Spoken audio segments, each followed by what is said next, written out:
Hello everyone, आज हम करने वाले हैं Xiaomi 12 Pro का थ्रॉटलिंग टेस्ट और बेंचमार्क, यानी कि अंतुतु जो 3D वाला आता है और वो अलग जो आता है बेंचमार्क, दोनों का स्कोर का टेस्ट। और जो इसमें स्नैपड्रैगन 8 जनरेशन 1 है, ये सभी के साथ रेड ग्राफ देता है, लेकिन परफॉर्मेंस काफ़ी हाई रहती है, तो वो स्टेबल और नहीं है। तो मैं आपको ग्राफ बाद में समझाऊंगा बड़े ध्यान से, तो उसे समझना। तो पहले आप लाइव देखो कि आखिर इंडियन यूनिट वाला कैसा परफॉर्मेंस दे रहा है।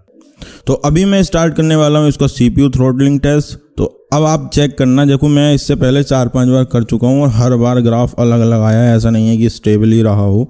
और देखो मेरे पास वॉच है, इंफ्रारेड सेंसर मेरे पास नहीं है जो टेम्परेचर सेंसर होता है, तो ये फ़ारेनहाइट में दिखाती है, तो मैं आगे दिखा दूंगा। लेकिन अभी आप देखो 97%, 96, 98 अप्रोक्स बैटरी के आसपास है सब जगह। तो अब आप चेक करो एक एक करके। अभी देखो ग्रीन में चल रहा है, 1 या 1.5 मिनट बाद ये थ्रॉटलिंग करना शुरू कर देगा। तो अभी लगभग 31-32 कुछ सेकंड हो गए हैं, 1 मिनट हो जाने दो। 1 से 1.5 मिनट के बाद ये हल्का सा रेड ग्राफ शो जरूर करेगा।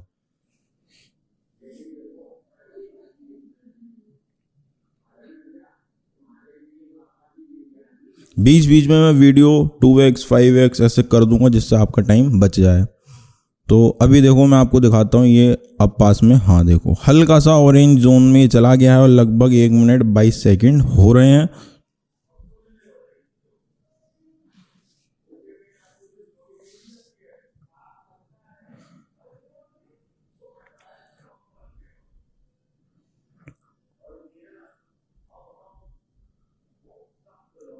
और अब आप देखो हल्का सा रेड ग्राफ आ गया है और लगभग 60 से 50% के बीच में, और ये रेड ग्राफ देना शुरू कर दिया है। देखो रेड ग्राफ का मतलब ये नहीं होता कि इसका परफॉर्मेंस बहुत ज़्यादा बेकार हो गया या बहुत ही ज़्यादा बेकार है, बहुत जल्दी थ्रॉटलिंग कर जाता है। तो अभी देखना आगे ग्राफ होंगे ना, अब ये देखो फिर से उठना शुरू कर दिया है, इसने अपने आप को स्टेबल करना शुरू कर दिया है।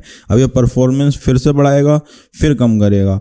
जो चाइनीज़ वाला वेरिएंट था उसमें क्या होता था, साइन वेव बनती थी। देखो जैसे अभी आपको दिख रही होगी, लाल फिर हरा हल्का सा फिर लाल, लेकिन इसमें क्या है, ये स्टेबल हो जाता है। भले ही रेड जोन में चले लेकिन स्टेबल चलेगा अब ये। और मैंने जैसे देखो गेमिंग में टेस्ट किया है और अलग अलग जैसे टेस्ट किया है, तो आधे घंटे तक तो आपको कोई लैग इशू नहीं आएगा। उसके बाद माइनर से कभी कभी FPS ड्रॉप होते हुए दिखेंगे, लेकिन हीट नहीं करता अगर आप ठीक ठाक सेटिंग पे रख के चलाते हो। देखो 8 मिनट पे भी ये रेड ही ग्राफ शो कर रहा था। अभी फिर देखो मैंने वीडियो स्पीड मोड में लगाई है, और अब देखो जब 15 मिनट का जो रिजल्ट आएगा वो देखो 50 से 60% के अप्रोक्स ये चला है, और एवरेज परफॉर्मेंस इसकी 55% कुछ दिखा रहा है। और लेकिन स्टेबल रहा है रेड जोन में भी, वरना औरों में तो भाई बहुत बहुत तगड़े ड्रॉप देखने मिलते हैं।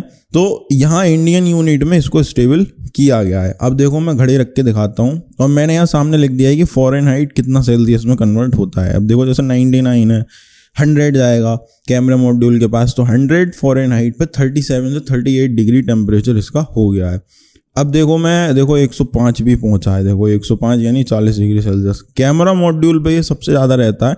कैमरा मॉड्यूल जो है वो सबसे ज़्यादा हीट करता है, और हल्का सा एल्यूमिनियम फ्रेम है या मेटल का फ्रेम है, तो इसलिए वो गर्म रहता है। डिस्प्ले पे भी देखो 105 के लगभग आ रहा है। और हुआ क्या कि मेरी वॉच का सेंसर भी थोड़ा गर्म हो गया था, इसलिए वो 105 के अप्रोक्स दिखा रहा था। अब यहाँ पे देखो आप जो ग्राफ है उसमें मैंने मैक्स, मिनिमम और एवरेज लगाया है। तो देखो जितना इसका मैक्स है उतना ही Realme GT2 Pro का आसपास है, ऐसे ही iQOO 9 Pro का भी है, OnePlus 10 Pro का भी है। ठीक है, देखो ग्राफ अलग अलग दिख रहे होंगे, लेकिन जो मैक्स परफॉर्मेंस है वो आसपास है।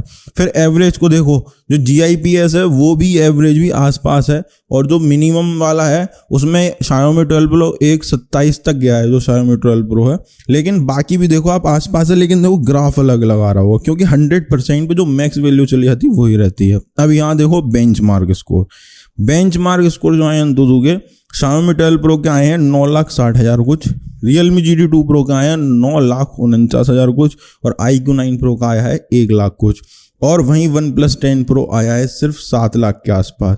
तो है स्नैपड्रैगन 8 जनरेशन 1। और जहां आपको देखो जो CPU और थ्रॉटलिंग टेस्ट था OnePlus 10 Pro का थोड़ा ठीक ठाक था, लेकिन देखो बेंचमार्क में बहुत बुरा हो गया।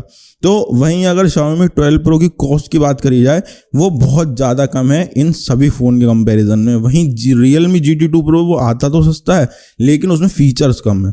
इसीलिए Xiaomi 12 Pro अगर मिडिल फ्लैगशिप आपको एक कम बजट में अच्छा फ्लैगशिप फ़ोन लेना है उसके लिए Xiaomi 12 Pro बेस्ट है। तो भाई देखो, जितना मुझसे हो सकता था मैंने कोशिश की आपको समझाने की, जितना आपको समझ में आया ठीक है, नहीं आया तो भाई गाली मत लिखना, लेकिन यही सच होता है।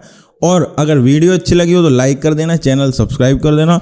मिलते हैं आपसे नेक्स्ट वीडियो में जिसमें मैं इसका कैमरे का रिव्यू करूंगा कि इसका कैमरा है कैसा। 5-6 दिन जितना भी टेस्ट किया है उस हिसाब से ही आपको रिव्यू दूंगा। Thank you.